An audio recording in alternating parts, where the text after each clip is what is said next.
Pastor Sarah Rugenstone, the Clayton site pastor. If you're new to our channel or just haven't done so yet, be sure to subscribe and turn on your notifications. We have a new message that comes out each week, and they're also always available to stream on demand. We also have content that will help you grow in your faith journey, so don't miss out on any of it. Be sure to subscribe and turn on your notifications. We also have several links that can help you get further connected. We have a link that will just tell you more about our church, and we also have a link to give. We also have a link to our Connect card. And that Connect card just lets us know that you were here, and it's a great way for us to be able to reach out and get you further connected in this community. We're in the midst of a series called We Just Click, and we're talking all about relationships and God's hope for us in them. And this week, we're talking about singleness and dating. I think it's going to be a really meaningful message, and if it means a lot to you as well, I encourage you to share it with some of your friends, or maybe invite somebody to watch it with you. I hope you have a great week, and I'm really glad you're here. Hi, everyone. Welcome to the gathering. It's so good to have you here today. Happy Mother's Day to all you moms. It's always special when you choose to spend this day with us, so thank you. We're in a series called We Just Click, God's Design for Meaningful Relationships. And I started the series off a couple weeks ago talking about why relationships are the most important thing in our life. Last week, I talked about marriage, and we talked about 5 building blocks for a healthy and strong marriage. But today, I just want to recognize that not everyone in the room is married. And so today, I thought it'd be really important for us to take some time to talk about what relationships look like when you're single or dating. And as we get into that topic today, let me say just a couple of words about why. Number one, church, I don't think we realize just how much we normalize marriage language in our culture and inside the church. What I mean by that is we just assume that everyone's married or going to get married. But that is not at all the case. In fact, if I polled the room, I bet we'd find that at least half the people in the room are not married. They're single, some dating. And secondly, to go along with that, singleness is not just a stage of life thing. It's not just young people, looking to date or get married that are single. No. There's people of all ages that are single. Some people are widowed. Some people have lost a spouse. Some people have gone through a divorce that they wanted or that they didn't want. Some people have intentionally chosen singleness as the way that they want to live their lives. Some of us are single and hoping for a relationship, looking for one, or dating. That describes all sorts of people in our church of all different ages. And then finally, even if you're married today, I want you to know that the principles, the wisdom that I'm going to talk about, is certainly applied to singleness and dating, but I think also will impact the way that you see maybe your relationships or some other aspect of your life. So as we start, I thought it would be really important to sort of set the tone for this message by actually hearing from some people in the congregation who were single and or dating. I mean, after all, the last time that I dated was in the early 90s. It was before I was old enough to drive. There was no hinge.com back then.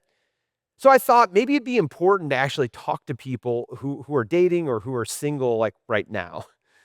And so what I did is I sat down with 6 people from our congregation. They were generous enough to be willing to go on camera, and we talked for a long time, but I just brought a little bit of what they had to say, just so you can get a sense of what people's experiences are. Check this out. Thank you all so much for joining me, and for just being willing to talk a little bit about like where you are in your relationship life. I'm Jennifer, and I am currently single. Been married twice. My first husband and I have been married almost 13 years and divorced. And then my second husband, Steve, and I were married almost 20. And he passed away in July of 2020. So I've been single since then. I'm Margie. I was married for about 26 years. I have been divorced for 25 years as of this year. I have not been in a relationship for a long time, and so I've just kind of given up on that. I live alone, but I never stay alone. It's always by myself, and that gives me the independence to do what I want to do. Hi, I'm Shannon. I'm in a relationship right now. I've been dating this person for about 2 years. My name is Aaron. I was previously married, going through a divorce, got back on the dating scene, and currently I am in a relationship. I met this person on Hinge, And I was a little bit suspicious about the online dating apps, but success is pending. But I did find someone who I have want to make exclusive. Yes. Hi, I'm Chris. I am in a relationship. I have been dating somebody for about 6 months. I'm also bisexual, so my previous relationships have always been with women. But now I'm dating a man, so that's fun and new. Hi guys, I'm Renee. I do want a marriage. I do want a partner that I can rely on and trust.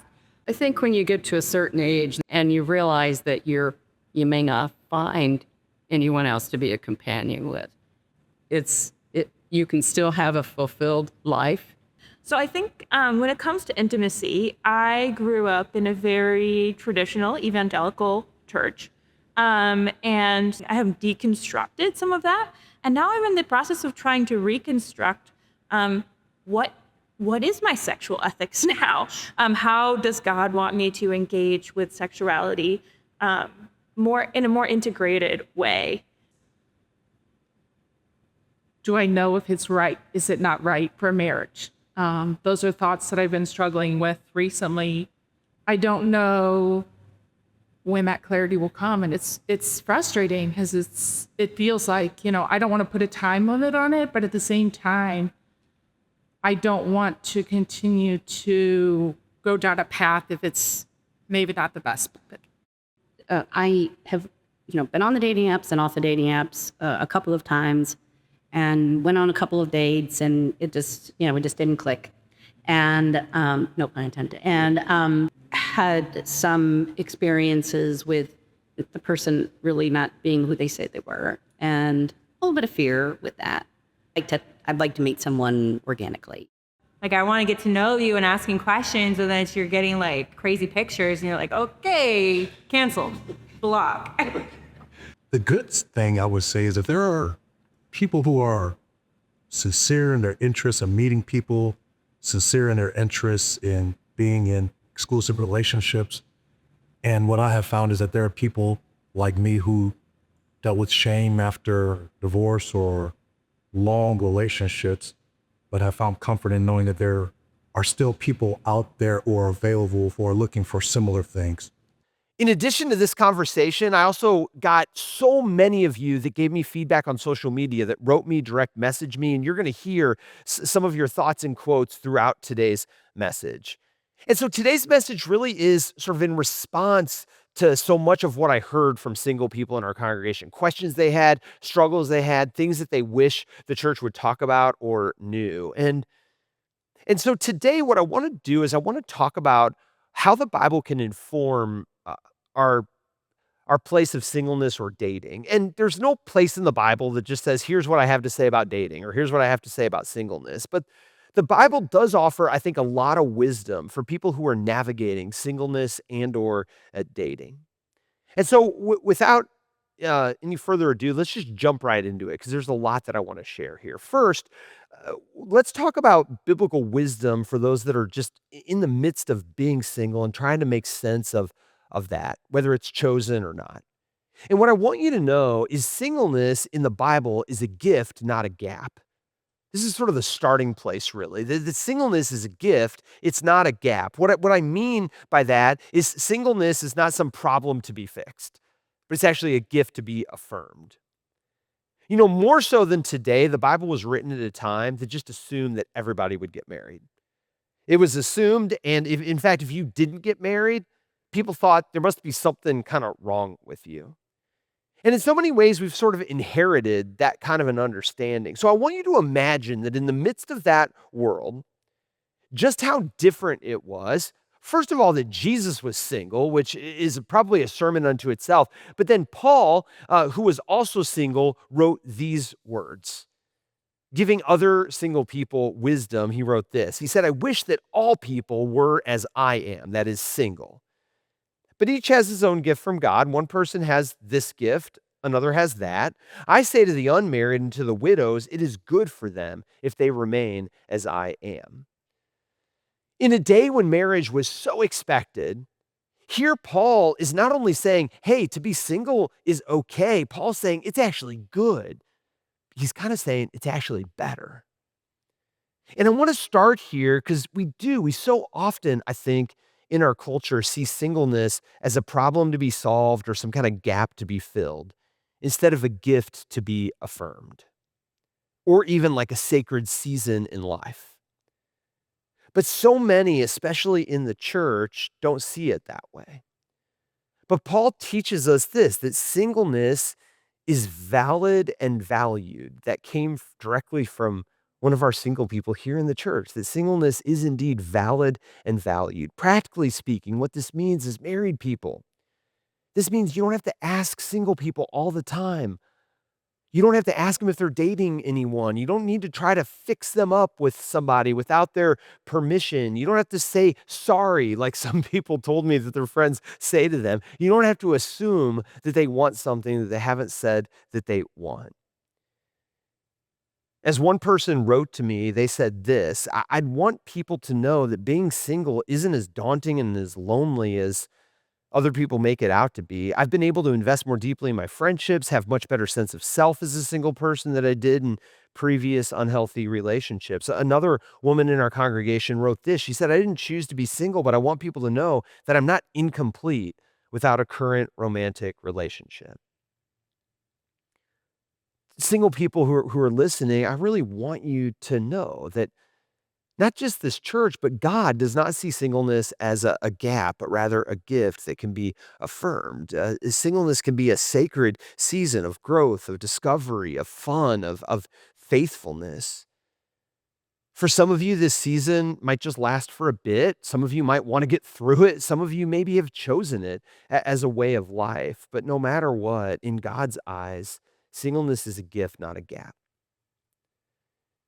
Second piece of wisdom that I think is important is over and over and over again, the Bible focuses on substance over spark. And I think this is really important when it comes to our romantic relationships. What I mean by this is of course, like physical chemistry and the role that it plays in our relationships. We've all heard the phrase, don't judge a book by its cover. And while I know that's kind of trite, it really does get to the heart of a basic biblical truth that the substance or the character of a person is more important than just that kind of initial look or physical characteristics. Maybe one of the best examples of this is like the story of King David. The prophet Samuel had to pick a king. He goes to this town. Jesse brings his sons before Samuel. Samuel looks at the oldest son and he looks every bit like a king, tall, big, strong. And Samuel thinks that's got to be the king. And then God warned Samuel by saying this, but the Lord said to Samuel, do not look at his appearance or his stature because I have rejected him. Humans do not see what the Lord sees. For humans see what is visible, but the Lord sees the heart. And of course, this isn't just true for picking kings, but God is getting at a larger point that we as human beings so often overvalue just initial physical appearance of something, and we don't always push further to get to the heart or the substance of a thing, a matter, or even a person. I mean, the Proverbs explicitly says this is true about relationships. It says it this way. It says, charm is deceptive and beauty is fleeting, but a woman who fears the Lord will be praised. I mean, well, what the proverb is saying is like, yeah, it's easy to look at physical appearance. It's easy to look at charm or beauty, but it's the substance. It's something deeper that's most important. I think most of us intellectually know this, right? We know that there's more to relationships than looks. I mean, yes, we want someone that we're attracted to, sure. But I think most of us know we want someone that we can laugh with, that we can respect, that we're compatible with, that shares values with us. I think most of us know this intellectually, but it is so hard to actually keep this in mind, I think, when you're dating, especially. And one of the reasons why this is true is because we live in a culture that is so image conscious. To put it really bluntly, we have a very looks-based dating environment where you are asked more so than ever before to make a split-second decision about a person almost entirely based on just looks. If anything stood out to me about my interviews, it was people's just frustration that they feel locked into this very superficial way of trying to pick people, where it overweights people's physical looks while undervaluing things like character and substance and compatibility. And even the dating scene, so many of you described it to me as so much look space where people just immediately want to jump into to physical chemistry, to sex, without prioritizing things like emotional and spiritual substance. One woman wrote to me, and I thought it was really eye-opening. She said, "You have to take time on dating apps to really put thought into it. At least most women do. You have to make sure you have all the right pictures. I personally have certain pictures I post. First pick is always a solo pic where I look good. Another pic is one with friends, a hobby picture where I'm showcasing my personality. And then a pic that shows how I look every day. You see, men don't read profiles. And once swiping takes place, that's where it gets exhausting." And I heard that word over and over again, exhausting to be judged so quickly and just based on what you look like. And I think it's why so many people I talk to have bowed out of online dating, not because it's wrong or it's bad. A lot of you have met people in online dating, but because it's just exhausting to be judged in such a superficial way. But along with that, it also asks us to judge other people that way. And so in the midst of that, we have to try really hard to remember God's wisdom that substance is more important than spark. Physical attraction and chemistry matter, of course. But what research and surveys, and certainly the Bible consistently teaches, is that physical attraction matters less over time. It just does. And character matters more. And so we have to have the wisdom to be careful, not to be lulled into a current dating landscape, which forces us to choose people fast and in a superficial way, and to work really hard to find ways to explore the substance of who another person is. So take the time to get to the substance of a person. Resist the pressure to make decisions based on looks and immediate looks alone. Substance over spark. Thirdly, the Bible consistently values purpose over perfection. This one's really important. Let me explain what I mean. I have a friend who's been single his whole life, and he's a year younger than me. He dates, he's had relationships, he wants to get married, he says, but there's this sense of almost like paralysis on his part. And I've talked to him about it before, but each time he gets close to, like, he's dating someone, he thinks maybe this is the person for me. There's so many things that really align. It's almost become like a sitcom. He always finds one thing that he just doesn't like. And that one thing suddenly can kind of grow and become a bigger thing to him, and he ends up ending the relationship. In talking to him, I understand this tension. I think a lot of single people express this tension to me. That on the one hand, people don't want to settle for someone who doesn't check the boxes that are important to them. They don't want to settle for somebody that falls way short of what they want a relationship to be. After all, it's really easy when you want a relationship to overlook red flags, to think you can change someone, to brush aside things that you ought to be concerned about. And so we should take seriously finding a person that fulfills what we want in a relationship. But that's in tension with this reality that if the Bible teaches anything, it teaches that people are imperfect. And setting out to find the perfect relationship often leads to no relationship at all. Like in so many areas of our life, perfect can be the enemy of good. And relationships are no different. I think for so many of us, the search for the perfect relationship can cause us to overlook a number of really good relationships that could be all around us. So if it's not perfect, I mean, how do you make sure you aren't settling? How do you resolve this tension? The book of Proverbs is known for its like practical advice, and I really appreciate this proverb in a lot of areas of my life. It's Proverbs 4, and it says this: "Let your eyes look forward, fix your gaze straight ahead. Carefully consider the path of your feet, and all your ways will be established." Now, I've often taken that verse to mean like figure out what's most important to you. Like what's really important to you, and focus on that, and don't get distracted by every other little thing that can throw you off base. I mean, it stresses the importance of figuring out for yourself what is it that you really want and finding clarity around your purpose. And once you do that, it's easier not to get sidetracked by every other little thing. And so when it comes to dating or relationships, more important than finding someone who is perfect, I think is to gain clarity about what's really important to you. What's your value? Get clear about that. And then begin to look for relationships that fulfill that thing. Nobody's going to fulfill everything, but figuring out what's most important to you. No relationship's going to be perfect. Stop hunting for the perfect person. Instead, seek someone who shares your purpose, your values, your vision for life. You're not completing a fantasy, you're building a life. I had several people kind of name this tension. One man wrote, he said, "You'll hear phrases like 'I refuse to settle.' And while that can sound strong, it's sometimes just a way to dismiss people who might have been a great match in another time or mindset."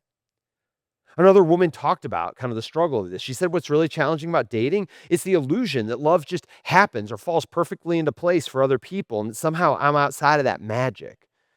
The constant tension of trying to be open without being desperate, to show interest without losing my dignity, to hope and have high expectations, but then have the hopelessness of feeling like maybe I'm setting my standards too high and add must be Christian to the equation, and the odds of finding that perfect person feel impossible. There's so much pressure to think we have to find the perfect person, but I want you to know you don't need to find the perfect person, but a person who shares your purpose and your vision for life. Similarly to, hiring someone for a job, it's one thing to write a job description. In theory, it's another thing to actually interview candidates and find that nobody ever fits the description perfectly. Focus and be clear about what's most important to you, what you value, and put that purpose over perfection. Fourth, the Bible urges patience over panic. Patience over panic. What I loved about some of my interviews was just the honesty of so many people. This sentiment that, Matt, I'm single, but I kind of want to find somebody, even if I'm afraid to admit that. And I'm kind of panicked that time's running out. And the panic runs the gamut. I'm afraid that, you know, the biological clock is ticking. Some people think I'm too old, I'm too divorced, I have too many kids, I'm in too busy a stage of life. I'm too Christian, I heard somebody say. Compound that with a sense that relationships are happening for other people, and panic can really be a thing that a lot of us struggle with. And when you get that way, I think it's so important to stop and to pause and to breathe and to recenter yourself. A psalm that helps me to do that in all sorts of areas of my life is Psalm 27 that says, "Wait for the Lord. Be strong and let your heart be courageous, but wait for the Lord." It's a beautiful psalm, and I think it can inform even our search for relationship. That refrain to wait, it's beautiful, but it's also really frustrating. I think to a lot of us, waiting feels like wasted time. It feels like time when we could be getting on with our life. But I'm just such a huge believer that seasons of waiting are actually some of the most important seasons of growth for you and for me. I mean, it's in seasons of waiting that I think God is actually able to do some of God's most important work in our lives. Waiting can be a season of discovery. It can be a season of self-understanding, a season of building trust in God and of learning who you are. While we are waiting, God is working. And I want you to remember that. I heard so many examples of people who've gone through periods of waiting and have discovered the beauty that can come from seasons like that. Growing closer to God, having a better understanding of themselves. One person put it this way. They said, "With waiting has come the wisdom that not everything is for me and that it's okay. I'm holding on to hope that God has something better planned for me," whether that's a partnered relationship or another form of community.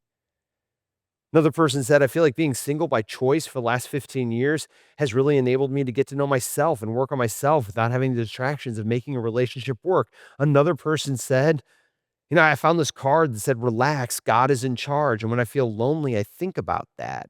And I've begun to have a more basic faith that when and if a loving partner is there for me, God's going to make that apparent. You see, in a world that makes you feel like maybe you're behind or running out of time, God's invitation is much different. You're not late. You're being formed. You're meeting yourself in a new way.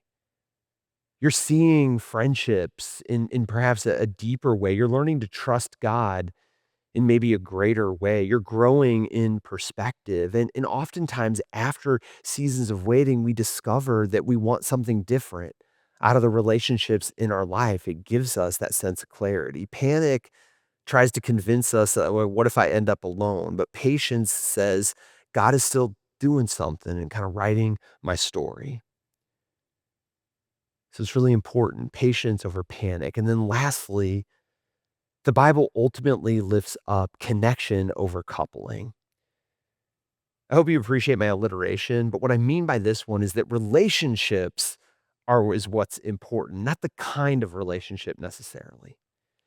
The Bible does not say that we need romantic relationships. It says that we need relationships. There's this passage in Ecclesiastes that I love. It says two are better than one because they have a good reward for their efforts. For if either falls, his companions can lift him up. But pity the one who falls without another there to lift him up. Now, this is read at a lot of weddings, but it isn't really about marriage. It's not about a romantic relationship. It's just about relationships. And I want you to remember that whether you're looking for a romantic relationship or you're not, don't neglect the power that all kinds of relationships can have in your life.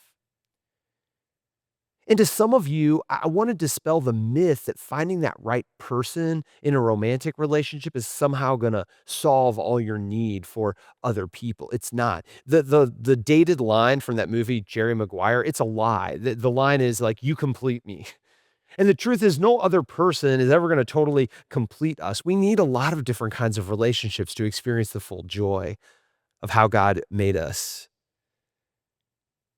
We need all kinds of relationships. And just because you aren't dating or just because dating isn't working for you right now doesn't mean there still aren't deep and fulfilling relationships that can be possible all around you.